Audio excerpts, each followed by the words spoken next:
chop. All right. So, yeah, I'm going to record this, and I'll just put it online in case you want to go back and check it out. There's kids aren't here, whatever. But anyway,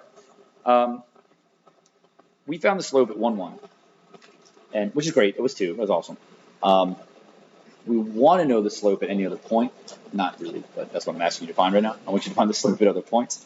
Okay, so what we've done so far doesn't really help us because that was only at the point 1, 1. If I want to find the slope at, and I don't know, 3 for what? Oh, look, it's 3 on this paper. Excellent. If you want to find the slope at 3, then we need to use the point at 3. And that point would be 3, 9. Okay? 3, 9. Because again, we're on the curve x squared. Cool. And also, I kind of skipped over this in the video, but we are really saying what's the slope as we approach 1, and it was 2. Okay? So if I want to find the slope at the point 3, 9, I'm going to use, again, another just variable point. A squared will always be that because our function is x squared. Okay? For right now, it's just a comma a squared. So the slope between that point and 9, or 3, 9, is that. Okay? But I don't want to know that whole formula. I want to know, what's going on as I approach 3. What's going on as I plug in values closer and closer and closer and closer to 3. And just like we've seen with all the other limits we've done, okay, when you get 0 over 0, something's going to cancel. Specifically, and these are all kind of easy to see because they're just quadratics, a minus 3 has to factor out of that top. And a minus 3 is the denominator. So they cross out. Oh no, what just happened? Oh, okay. All right, so these just cross out. And once I cross them out, now I've again removed that hole.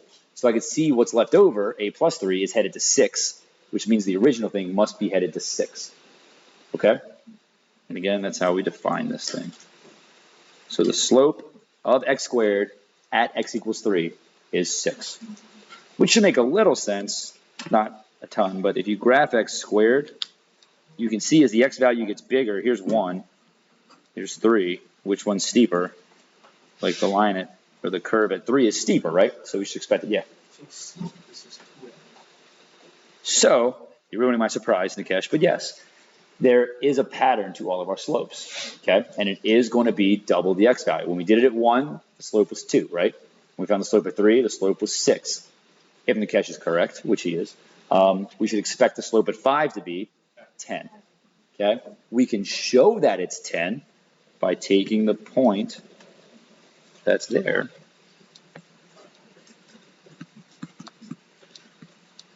and finding the slope between my variable point and the point I care about. And the reason why we know it's always going to be double the x value is the numerator will always be a difference of 2 squares. It's always going to be a squared minus something. That'll always factor. It'll always factor into a minus the x value we care about and a plus the x value we care about. You've seen this happen 3 times now. And because what's left over when we do this is always a plus that x value, and we plug it in, it just doubles it. That's always what's going to happen. But that is specific to x squared. Okay, other curves won't have that rule. They'll have a different rule. Okay, but this is 10. It's okay? All right. So, can I pause this recording? Or do I stop it? It just stops it. Let's just do it, whatever. Okay. That's going to be a 4th. The x value, there's a 4. A 4th. We are approaching 1/2. Then we're going to have, oh, not x, it's a. We're going to have a squared minus 1/4 on top over a minus 1/2. And although there are fractions in there, it's still just going to factor. That's a difference of 2 squares. Okay? That's a minus 1/2, a plus 1/2. Going to happen every single time. So we get a minus 1/2, a plus 1/2 over a minus 1/2. The a minus 1/2 cancels like it has for all the other examples here, and we get a 1/2 plus 1/2, and that is 1. Doing okay? So, and this is like one of the huge points of math, right? To notice patterns, to see formulas that are arising from here. So we could do the same process for the next 3 examples, but what's the slope at 0 going to be? Just 0. And again, you always want to be thinking, does that make sense? Does it match up with everything else that's in my head? Okay, and the slope of x squared at 0, yeah, being 0 makes sense because at 0, it's flat down there, right? When we find slopes at negative x values, we should expect the slopes to be negative on x squared, right?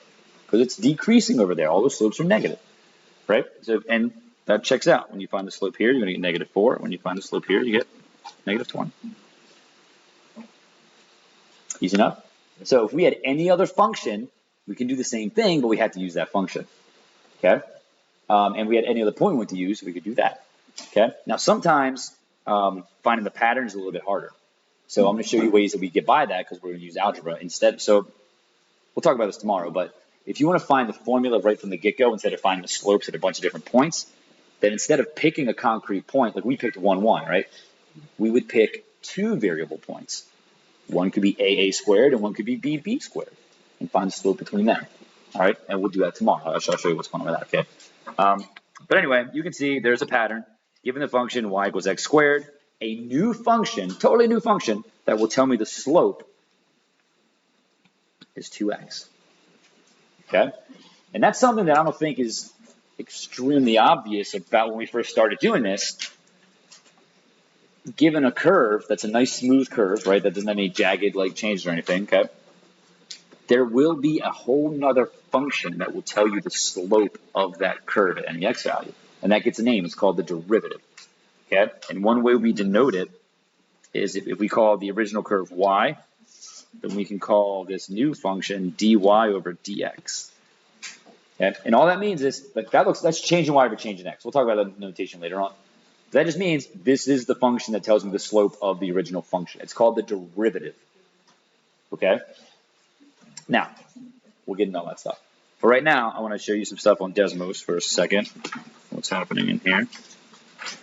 Desmos. Okay? So, this is just kind of make sure everyone understands a few things about lines and such. Do we know that we can graph lines in the form of mx plus b? Okay, you obviously see this up there, yep. Okay? mx plus b forces the line to go through the y-intercept that we chose. Okay? So if I want to graph the line, so you say I put an m in there, mx plus 4, regardless of what the slope is, this line is going to go through 0, 4. Yeah? And if I change the slope, which you can see with the slider right here, so right now the slope is 1.3. As I make the slope steeper, the line gets steeper. Everybody knows that's going to happen, right? If I make the slope less or 0, closer to 0, it gets flat. If I make it negative, it starts to decrease. It looks like that.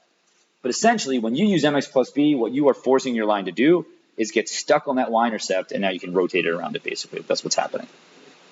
Okay? Another format we can use is right here. Instead of y equals mx plus b, you can use y minus the y value equals the slope x minus the x value. Okay?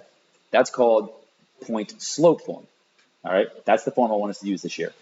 And again, all it is if you know you want a line that goes to the point 3, 2, then make it y minus 2 on this side, x minus 3 on this side, and the slope can be whatever you want it to be.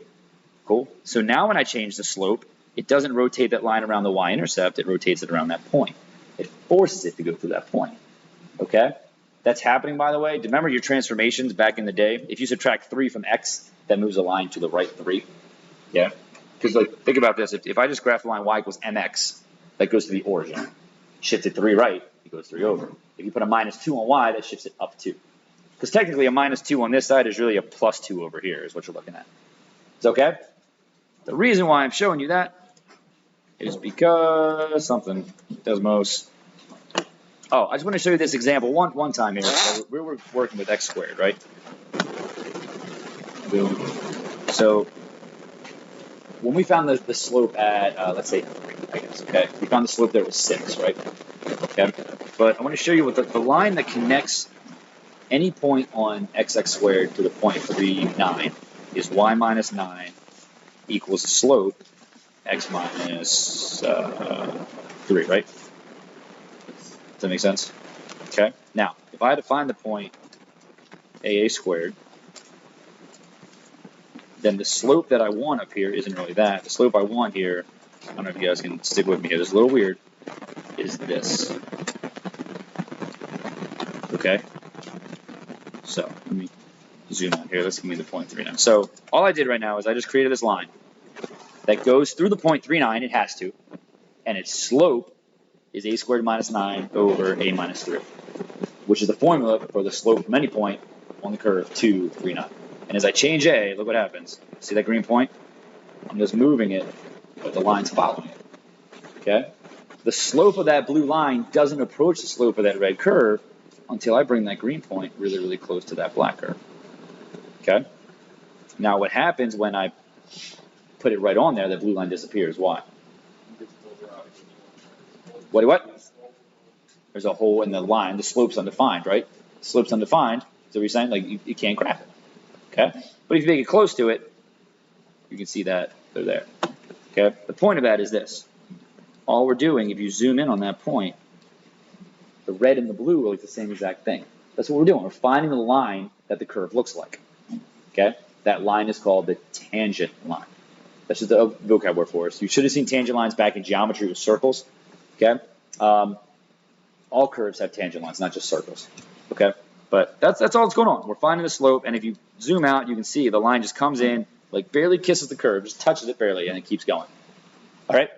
Okay. So, your homework tonight is to do these next few questions. I'm going to do one more example for us, just so you can see what I'm asking you to do here, because we've only done x squared so far. Okay? And then I'm going to let you get to work.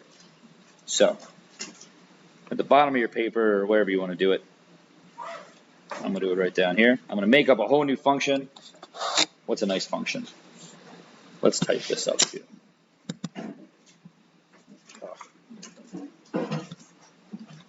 There we go. Find the slope of... Come on, OneNote. Give me what I want. Oh, you're not even up here. Okay. F of x equals, what do you want to do? 2x cubed minus 4x squared plus 2x minus 1. And x equals, what's your favorite number? 2. Great. Okay? So I'm making up this whole new function, and I want to find the slope of it at 2. We know a cubic, which is what this is. It's just a nice smooth curve. So it should, if you zoom in on it anywhere, it should look like a line. Okay? I want you to find the slope of the line that it looks like at 2. Here's how we're going to do it. Step 1, what we've done always, so up to this point, is find the point we care about. I gave you the x value. We need the y value. The way you always find the y value is you plug x back in. So the point we care about is 2, comma. You drop that in here, you're going to get 16 minus 16 plus 4 minus 1. So that's 3. That's the point we care about. Okay? We want to take another point on this curve, but we don't want to set it. We want it to be like an arbitrary movable point. So I'm going to let the x value be whatever any letter I want it to be. I'm going to let my letter be G for Glenn. Okay?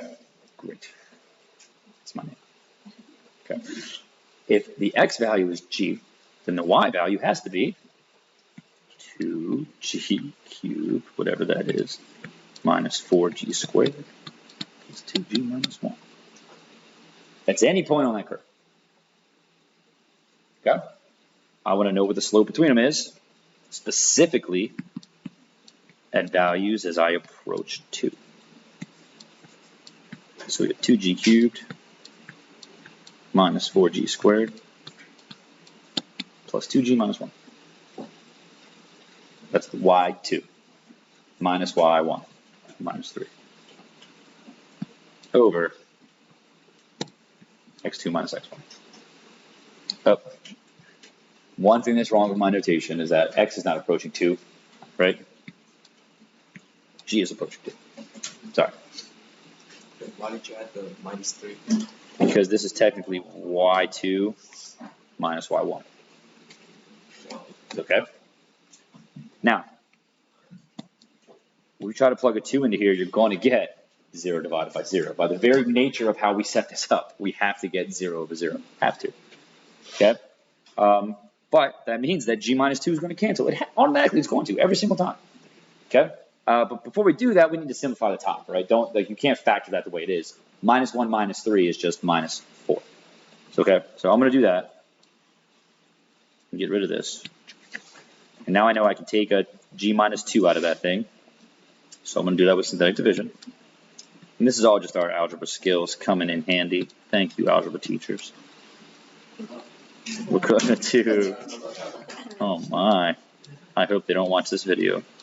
They probably will. I get a lot of views. Might have like 10 views on this video. You want? Okay, that means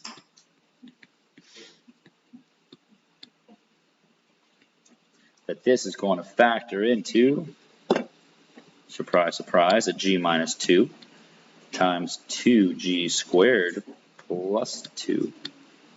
And g minus 2 is still on the bottom. Is anybody not with me? I'm trying to go kind of slow here, so everybody's seeing what's going on. You get the whole setup. Not just can you do it, but you understand why we're doing what we're doing. Okay?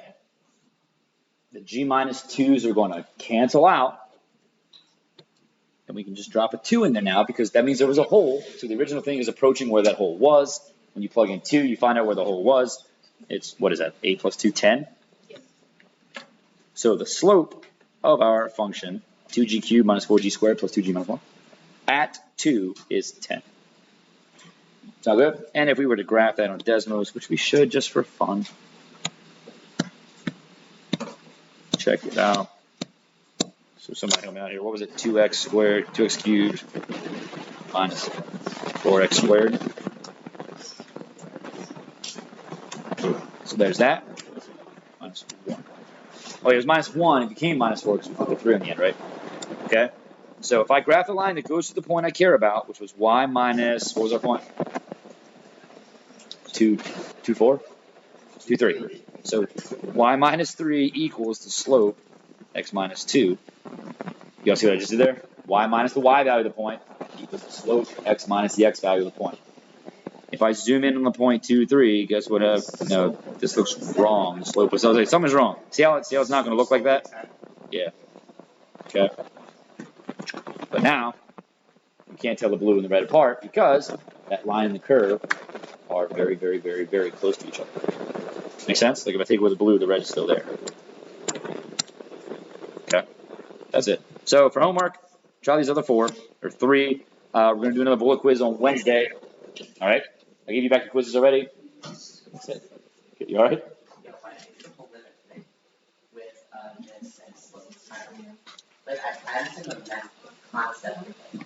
Okay.